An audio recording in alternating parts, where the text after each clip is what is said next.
Hey, what's up? Welcome back to my channel. I was thinking about doing a series of videos. We'll see how this one goes first, but I was thinking about doing a series where I look at holiday themed comics, essentially like Christmas comics. Since it's crazy, but it's already getting closer to that time of the year, I thought it might be somewhat appropriate. I'm not a big Christmas guy or holiday guy myself, but I do remember growing up, a lot of the titles that I would follow, like X-Men and Batman, oftentimes around the holiday season, they would put out a holiday-themed story. And some of those stories, for whatever reason, were really good. I think because they would take a slight little break from the normal continuity and just tell a story from beginning to end. It would be sort of like a self-contained story in that issue. So there's enough of them that I remember growing up that I could probably make a few videos. So like I said, we'll see how this one goes, and perhaps this will be a little series for the next month or two. But yeah, let's get into it. This issue is Uncanny X-Men number 341. I think a couple of videos back we looked at an X-Men issue from around this same era. That was a Carlos Pacheco drawn issue. This is Uncanny X-Men, and this is when Joe Madureira was still the series artist. Joe Mad. He was one of my favorites. If you're around my age and you were reading comics at this time, especially superhero comics, he was like a superstar. He was huge and very influential on not only, younger fans who were reading his stuff, but also his contemporaries. You would see his style sort of sneak into the style of artists that were around even before him. All of a sudden, people started to exaggerate the body types the way he would and draw those like chunky kind of hands the way he would. Joe Madureira is a really interesting story because he got his start at Marvel as a teenager. I think he started drawing comics for them when he was still like a senior in high school or something like that. And for me, being a kid myself, it felt like maybe it's possible. Maybe in a few years, I could be drawing for Marvel. It was really cool as a fan to sort of see him evolve and get better over time. And very quickly, he became a superstar. Sometimes with artists from this era, you could kind of look back and see a lot of the faults in their drawings. Sometimes I'll look back at stuff that I liked as a kid and realize that structurally it wasn't all that good. But Joe Mad's work, it still holds up. Very similar, I think I've mentioned this with J. Scott Campbell, looking back at that old like Danger Girl, Gen 13 stuff. Sure, it's not, like Eisner Award winning stories or anything like that, but aesthetically, technically, even storytelling wise, it's really strong comic book work. And I remember really loving this issue. I found out later on that this first page was an homage to a Dave Cockrum X-Men page where the whole crew was at the Rockefeller Center ice skating rink. When I first was reading this comic, though, I had no idea of that. I remember, though, copying this drawing and the buildings in the back and trying to figure out how he was able to make that area look the way it looks. I grew up in New York, and I would always be around this area, especially during the holidays. And for me, it was like, wow, it looks just the way it looks in real life. When I look at stories like this, it reminds me of all the things that comic book artists are called upon to draw in superhero comics. I mean, right here, he's drawing New York City, a very specific area, being Rockefeller Center. Then on the very next page, he's drawing a horse, which is one of the hardest things to draw. He's called upon to draw very recognizable characters like the X-Men, but they're not in their normal costumes either. So he's drawing them in street clothes. It's snowing out. These things could easily get overlooked, but every now and then it's important to stop and realize this is what makes good comic book art good. good storytelling, especially in superhero comics, effective. I love this one panel here where he's holding up his, I guess, Christmas gift list. And this foreground image of his hand and the list is outlined so thick, super thick. I guess that comes from maybe his manga background influence. You know, he kind of had like a little bit of a cartoony approach to his stuff. And for me as a kid, that's where I first really started to realize, oh, when something's in the foreground, you want to ink it thicker than the things that are behind it in the background.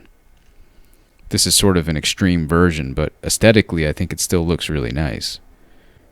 This was inked by Tim Townsend, by the way.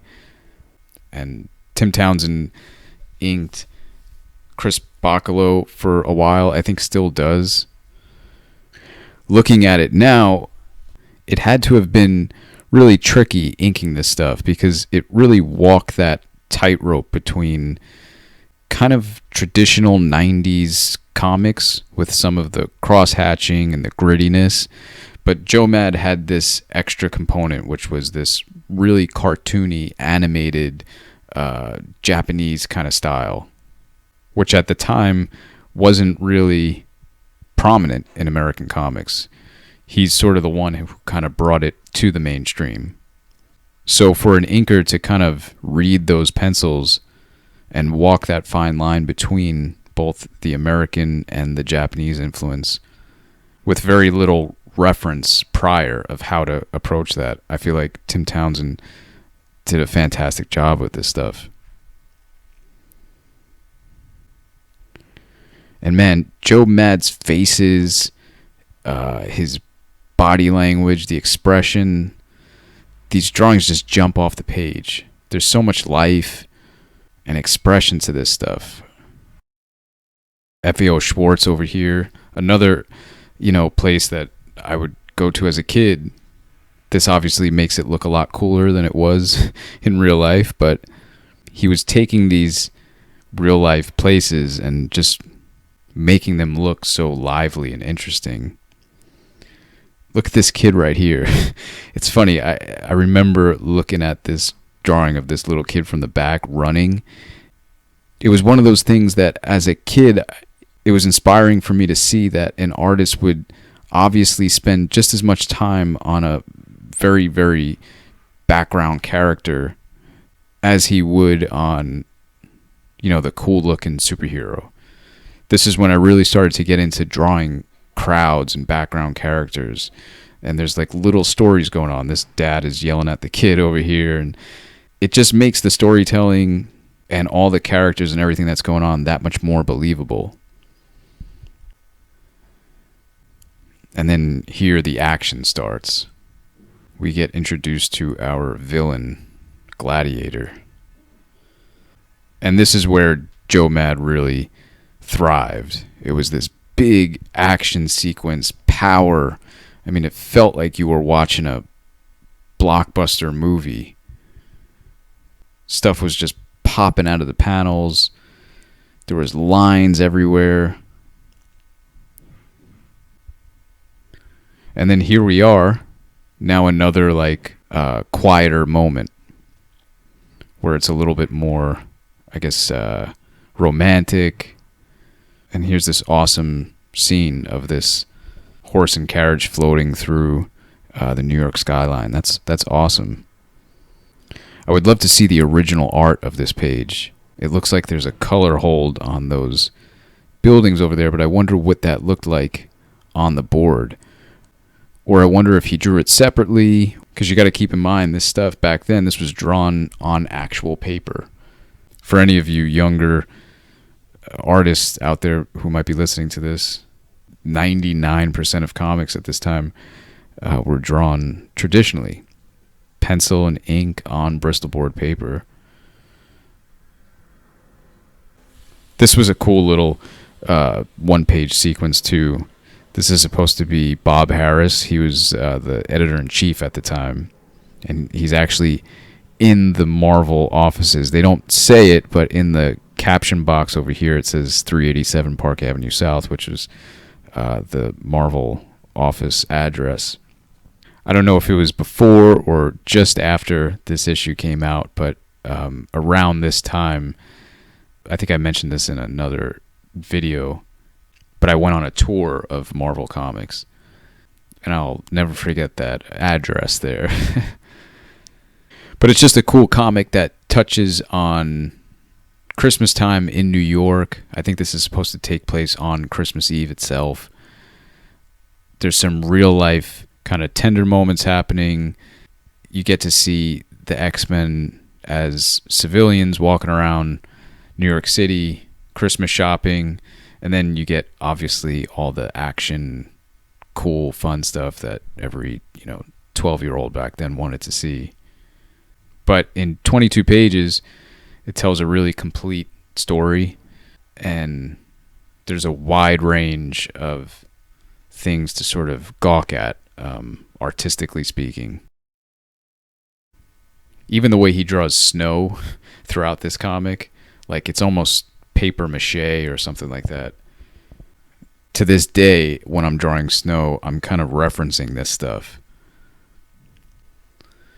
So yeah, the comic goes on, more action ensues, explosions, fighting, a lot of people getting thrown into and out of buildings, a lot of rubble. But as far as a holiday-themed issue goes, this is one of the ones that I always think of when I think of these types of comics. But yeah, I hope you enjoyed this. If you want to check it out, this is on Comixology, where you can try to hunt it down if you want the physical form. I have the physical issue still somewhere in a box. But it's cool to look at this stuff and to see that this stuff aged well, at least. I know some will probably disagree with me. But as far as comic art goes and genres go, I try not to be a snob about any of this stuff. I like the more, I guess, indie stuff and all that, but this traditional superhero stuff, especially from this era, was just so good. But every now and then it's good to take a little trip down memory lane. And like I said, if this kind of stuff is interesting to you and you want to see more of these types of Christmas themed comic issues, I can make more videos like this. I have a whole list of holiday comics that I think are really well done. And if you have any suggestions, please do leave them in the comment. I'd love to check them out, and perhaps they overlap with some of the ones that I remember. So cool. Thanks so much for watching. This was a fun one. I enjoyed looking at this stuff. I hope you did as well. And I'll catch you in the next one. Take care.